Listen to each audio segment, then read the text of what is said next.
സാധിക്കുന്ന വീട്ടിനകത്ത് തന്നെയാണ് വിട്ടിട്ട് നേരം മറ്റേവർക്ക് സിനിമ എണ്ണ അല്ലാതെ ഒരു ജോലിയിൽ അവർ ചൂലെടുക്കൂല തൂക്കൂല പാത്രം കഴുകി പറയാൻ വയ്യ 6 പ്രാവശ്യം കൊണ്ട് ഞങ്ങളിൽ റോഡിൽ പോകും. എന്താ റോഡിൽ പോകുന്ന പെൻഷൻ മേടിക്കാൻ? രോഗം പകരും അയാൾ അതുകൊണ്ട് ഇവിടെ വന്ന് നിൽക്കാൻ പറ്റൂല. 5 മിനിറ്റ് നിന്ന് അയാൾ പേപ്പർ എടുത്തു വേണ്ടി നമുക്ക് പെൻഷൻ്റെത് അത്രയും നിൽക്കാൻ പറ്റൂല. അതുകൊണ്ട് വരൂല്ല. വേണമെങ്കിൽ അവിടെ ചെന്ന് വാങ്ങിക്കുന്ന പഞ്ചായത്തിൽ പരാതി കൊടുക്കാം. ഞാൻ ഇന്നാൾ പഞ്ചായത്തിലൂടെ പറഞ്ഞു. പഞ്ചായത്തിൽ നിന്ന് പെൻഷൻ കൊണ്ടുവരുന്ന പോസ്റ്റ്മാൻ പോലും ഇങ്ങോട്ട് ഇറങ്ങത്തില്ല. ഈ വീടിന്റെ നാറ്റം കാരണം അവർക്ക് അസുഖം വരുമെന്ന് പറഞ്ഞ് വരത്തില്ല. 80 വയസ്സില്ലേ അമ്മയ്ക്ക്? ഞാൻ ചാവാവുള്ളൂ. അതുപോലെ കുഞ്ഞു മക്കളില്ലേ നിങ്ങൾ വഴി യാത്ര ചെയ്ത് പോകുന്ന ഇതിലെ കൂടെ? അവർക്ക് 2 കൊച്ചു പെൺകുട്ടികളാ ഉള്ളത്. 2ലും 5ലും നിങ്ങളുടെ വീട് പരിസരം വന്ന് വൃത്തിയാക്കുന്ന ആശാവർക്കർ മെമ്പർ വീടെടുത്ത് തരാന്ന് പറഞ്ഞപ്പോ നിങ്ങൾ മാറാത്ത എന്തോ സത്യമില്ലയോ? അതപ്പോ മെമ്പറാന്ന് പറഞ്ഞു വിട്ടവരാ. കൊല്ലത്തൊരു 10 സെന്റ് സ്ഥലവും വീടും ഒക്കെ ഉണ്ടായിരുന്നു. അത് വിറ്റ് കഴിഞ്ഞ് അപ്പം തീർന്ന് കയറുന്നു. ഈ യശോധരം വൈദ്യുതി അവിടെ നിന്ന് ആ പെണ്ണ് അവിടുന്ന് അവരാ കെട്ടിച്ചിട്ട് 6-7 പവൻ സ്വർണ്ണം കൊടുത്ത് വസ്തുവും കൊടുത്ത് കെട്ടിച്ചതായിരുന്നു. വീട് സ്ഥലമൊക്കെ ഉണ്ടായിരുന്നു. അവനിങ്ങനെ ദൂത്തടിച്ച് ഇങ്ങനെ നടക്കണം. ഒരു 8 വർഷം കൊണ്ട് നിങ്ങൾ സോഷ്യൽ മീഡിയയിൽ വീഡിയോ ഇടുന്നില്ലേ?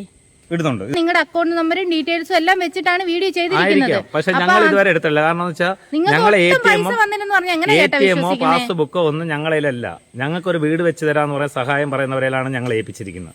ഞങ്ങളൊന്നും എടുക്കത്തില്ല. അതൊന്നും ഞങ്ങൾ പറയേണ്ട കാര്യമില്ല. അത് ഞങ്ങളെ വ്യക്തിപരമായ കാര്യമാണ്. ഞങ്ങളെ സഹായിക്കുന്നവരെ സഹായിക്കുക. ഏഷ്യാനെറ്റ് ചാനൽ വന്നതിന് ശേഷമാണ് ഞങ്ങൾക്ക് ഈ വീട് സ്ഥലത്തിന്റെയും കളക്ടർ ഓഫീസിൽ നിന്ന് അന്വേഷണം വന്നതും ഈ കാര്യങ്ങളെല്ലാം തെളിയുന്ന ഏഷ്യാനെറ്റ് ചാനലിൽ വന്നതിന് ശേഷമാണ്. ഞങ്ങൾക്ക് ഏരു പഞ്ചായത്തിൽ എല്ലാം റെഡി ആയിട്ടുണ്ട്. അതിന് 1 രൂപ പോലും എടുക്കേണ്ട കാര്യമില്ല. ഞാൻ അന്നന്ന് പണിക്ക് പോകുന്നുണ്ട്, തേങ്ങ വെട്ടിന് പോകുന്നുണ്ട്, മരം മുറിക്കാൻ പോകുന്നുണ്ട്, അയ്യം പണിക്ക് പോകുന്നുണ്ട്. അന്നന്ന് പണിക്ക് പോകും. അന്നന്ന് പണിക്ക് പോയാണ് എന്റെ വീട് കഴിയുന്നത്. നമ്മൾ നോക്കാറില്ല മാഡം. നോക്കേണ്ട യാതൊരു കാര്യവുമില്ല. പിന്നെ ഈ നോക്കാതെ നിങ്ങൾക്ക് പൈസ അങ്ങനെ നോക്കാതെ വേണ്ടെന്നുണ്ടെങ്കിൽ നിങ്ങൾ ഈ വീഡിയോക്ക് അക്കൗണ്ട് നമ്പർ വെക്കുന്ന എന്തിനാ? സമൂഹത്തിൽ നമ്മൾ കണ്ടുവരുന്ന ഇപ്പോഴത്തെ ഒരു പുതിയ ട്രെൻഡ് എന്ന് പറഞ്ഞു കഴിഞ്ഞാൽ, ജോലി ചെയ്യാതെ ജീവിക്കാൻ ആഗ്രഹിക്കുന്നവർ എന്തെങ്കിലും ഒരു ബുദ്ധി അവർ മെനഞ്ഞെടുക്കും, ക്രിയേറ്റ് ചെയ്തെടുക്കും. അതിൻ്റെ ഭാഗമായിട്ടാണ് ഇയാൾ ഇങ്ങനെ ചെയ്യുന്നത്. ഇയാൾ ചെയ്യുന്ന പരിപാടി എന്ന് പറഞ്ഞാൽ സ്വാഭാവികമായിട്ട് ഈ കുട്ടികളെ കൊണ്ട് ഈ ഒരു ദുരവസ്ഥയിൽ കഴിയുമ്പോൾ ഈ ഒരു കഷ്ടത കണ്ട് ജനങ്ങൾ അവരോട് കരുണ കാണിച്ചുകൊണ്ട് അവരെ സഹായിക്കുമെന്നുള്ളത്. അതുകൊണ്ട് എന്റെ അക്കൗണ്ടിൽ ഇത്ര വന്ന് ഈ പൊതുസമൂഹത്തിൽ പറയാൻ ഓമനക്കുട്ടൻ തയ്യാറാത്ത എന്താ? പറയത്തില്ല ഓമനക്കുട്ടൻ. അതാ പറഞ്ഞേ ഇവിടെ ഓൺലൈൻ ചാനലുകൾ എത്ര ചാനലുകൾ നിങ്ങളുടെ ചാരിറ്റി വീഡിയോ ചെയ്ത് എനിക്കറിയാം. അത് പൈസ കിട്ടാഞ്ഞിട്ടാണോ? പൈസ കിട്ടുന്നുണ്ട്, കൃത്യമായി കിട്ടുന്നുണ്ട്. അത് ഓമനക്കുട്ടൻ പറയത്തില്ല. നോക്കിയാണ് 2 കുഞ്ഞുങ്ങൾ താമസിക്കുന്ന ഒരു വീടും പരിസരവും കിടക്കുന്നതാ. പഠിക്കുന്ന കുഞ്ഞുങ്ങൾ. അത് ആ കൊച്ചുങ്ങൾക്ക് സുഖമില്ലാത്ത കൊച്ചുങ്ങളാണെന്നും പറയുന്നത്. ഈ ഇതിനകത്ത് വന്നിട്ട് നമുക്കൊന്നും നിൽക്കാൻ പറ്റുന്നില്ല. എന്തോ ഒരു വാടയാന്ന് നോക്കണോ. ഈ പഞ്ചായത്ത് അധികൃതർ എന്തുവാന്ന് ചോദിച്ചാൽ അറിയത്തില്ല. പഞ്ചായത്തുകാരുണ്ടെന്ന് മാത്രമേ ഉള്ളൂ. നമ്മുടെ വീട്ടിലൊക്കെ ഒരു വേസ്റ്റ് എടുക്കാൻ പറയുമ്പോൾ അതേതാ മാസത്തിൽ ഒരു വേസ്റ്റ് എടുക്കാൻ കൊടുത്തില്ല എന്നുണ്ടെങ്കിൽ 10,000 രൂപ ഞങ്ങൾക്ക് പെറ്റിയ എന്നാ പഞ്ചായത്തുകാർ പറയുന്നത്. പക്ഷെ ഇത് പഞ്ചായത്തുകാർ വന്ന് നോക്കിയിട്ട് ഇതെന്തോ പെറ്റിയില്ല, ഒന്നുമില്ല. ഇതെന്തോ ഒരു വാടകയായി വീട്ടിനകത്ത് ഒരു കൊച്ചിന് സുഖമില്ലാത്ത ഒരു കൊച്ചുണ്ടെന്നാ പറയുന്നത്. നോക്കിയോണം. ഈ പഞ്ചായത്തുകാരില്ലേ, ഇത് കരവാളൂർ പഞ്ചായത്തില്ലയോ? ഈ കരവാളൂർ പഞ്ചായത്തുകാർക്ക് യാതൊരു കൃത്യനിഷ്ഠ ഇല്ലാത്തതാന്ന് തോന്നുന്നു. നമ്മളെവിടെ ഇങ്ങനെ ഒരു പ്ലാസ്റ്റിക് നമ്മുടെ അയ്യത്ത് കിടന്നാൽ തന്നെ പെറ്റിയ. ഇതെന്തുവാ ഇത്? നമ്മളൊരു വീഡിയോ എടുക്കാൻ വന്നത്. ഇത് കണ്ടില്ലേ, എത്രയോ വേസ്റ്റ് വാരി അടുക്കി ഇട്ടേക്കുന്നു. സ്മെല്ല് കാരണം നിൽക്കാൻ പറ്റുന്നില്ല. അയൽവക്കാണോ? അയൽവക്കാരായി. ഞങ്ങൾക്ക് വേറെ പ്രശ്നമൊന്നുമില്ല. ഇവർ ഇവിടെ ഒന്ന് ക്ലീൻ ആക്കി ഇട്ടാൽ മതി. വേറെ ഞങ്ങൾക്ക് പറയാനൊന്നുമില്ല.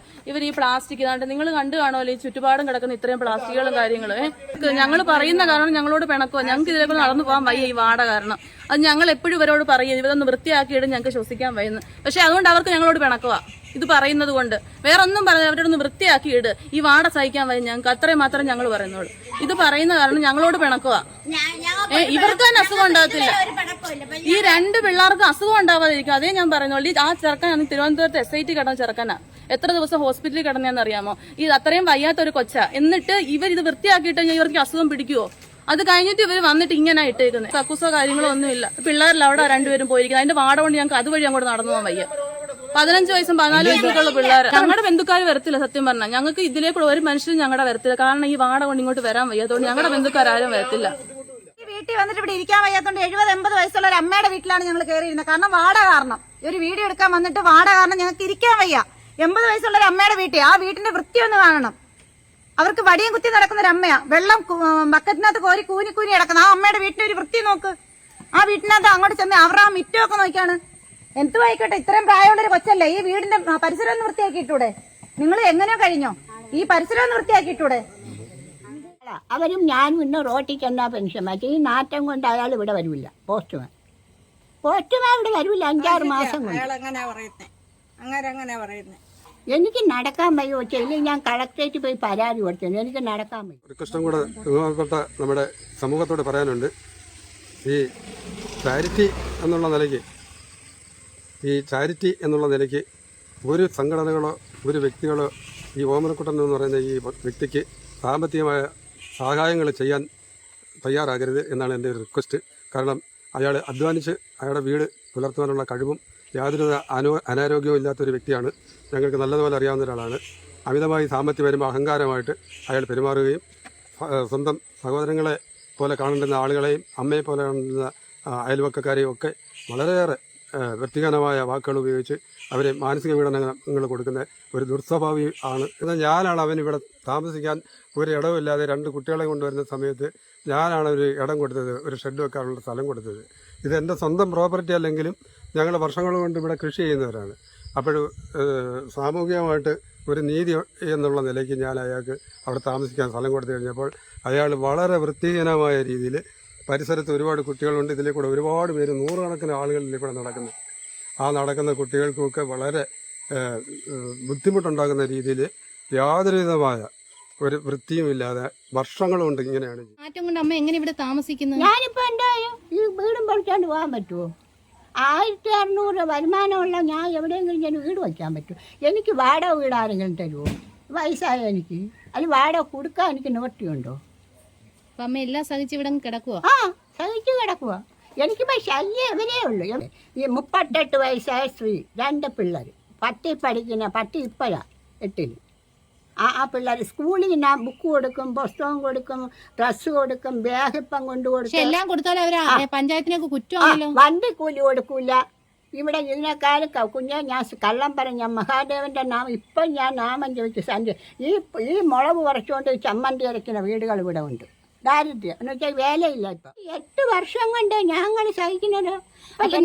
നാട്ടുകാരൊന്നും പരാതി കൊടുത്തില്ലേ? എല്ലാരും പറഞ്ഞു.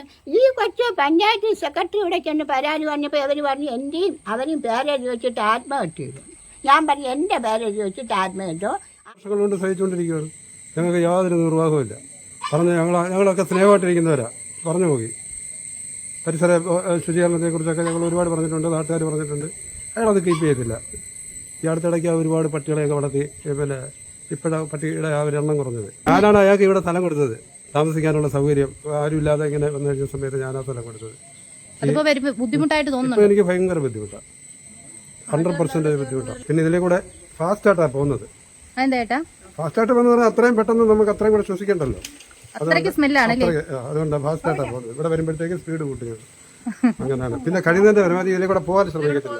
ഇവിടെ ഈ പ്രോപ്പർട്ടി ഇവിടെ ഈ കനാലിന്റെ പുറമ്പോക്കായത് ഇത് ഒരു 10-15 വർഷം കൊണ്ട് ഞാൻ ഇത് നോക്കുന്നത്. അപ്പോൾ ഇവിടെ എന്തെങ്കിലും ഒരു കൃഷി ചെയ്യണമെന്നുള്ളൊരു സദ്ദേശത്തോടു കൂടി മാത്രം അസഹനീയമായതുകൊണ്ടാണ് ഇവിടെ കൃഷി പോലും ചെയ്യാൻ പറ്റാത്തത്. ഞാൻ കഴിഞ്ഞ പ്രാവശ്യം പാവലും വഴുതനയൊക്കെ നട്ടിരുന്നതാണ്.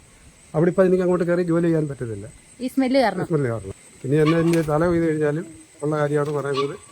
ഇത് വളരെ അസഹനീയമാണ്. നാട്ടുകാരെല്ലാം ഈ വഴി വൃത്തിയാക്കിക്കൊണ്ടിരുന്നത്. എന്റെ പപ്പ മരിച്ചിട്ട് 5 വർഷമായി. നാട്ടുകാരെല്ലാവരുടെ സുഖതണ്ണനും എല്ലാവരുടെ ചേർന്ന് ഇവിടെ ഇവിടെ വൃത്തിയാക്കിക്കൊണ്ടിരുന്നത്. പക്ഷെ ഇപ്പൊ ആ നാട്ടുകാരെ ആരെയും വിളിച്ചാൽ, ഞാൻ കഴിഞ്ഞ വർഷം ഞാൻ ഇവിടെ ഉള്ളവരെയൊക്കെ വിളിച്ച് ആരും വരത്തില്ല. കാരണം ഈ അടുത്ത് താമസിക്കുന്ന ആളിങ്ങനെ വൃത്തികേടാക്കി ഇട്ടേക്കുന്ന അവരിവിടെ താമസിക്കുന്ന കാരണം ഇവിടെ വന്ന് അവരാദ്യം വൃത്തിയാക്കട്ടെ, അതിനുശേഷം മറ്റുള്ളവർ ഇറങ്ങാന്നാ പറയുന്നത്. അതുകൊണ്ട് ആരും ഇങ്ങോട്ടൊന്നും തിരിഞ്ഞു നോക്കുക, ഒന്ന് വൃത്തിയാക്കി തരുവോ ചെയ്യത്തില്ല.